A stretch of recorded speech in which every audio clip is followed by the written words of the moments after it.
So this video is just going to show everybody how to get this document into their kids' Google Drive so they can access it. So first I'm going to click on the document.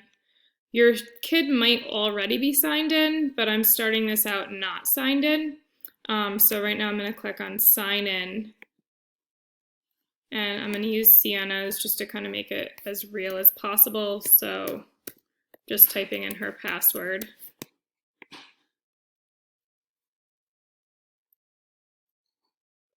So at this point, when you see your child's, letter here, this is now in something called their Google Drive.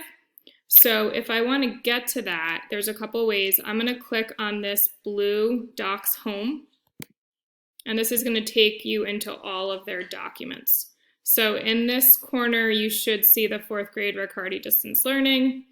Now, if they want to get to it at other times, the big thing is they need to be signed in, and then they can click on this and Drive. So the Drive is kind of like your folders if you're in Windows, and it includes all your documents. So now, here is the document.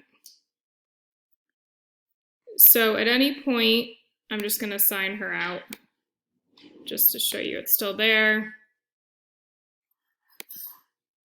Okay, all this stuff is gone, right? She's not signed in. So at any point now, if your child signs in to Google,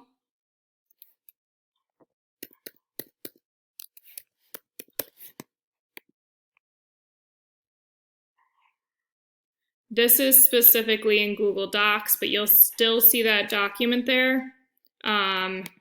If you're in Drive,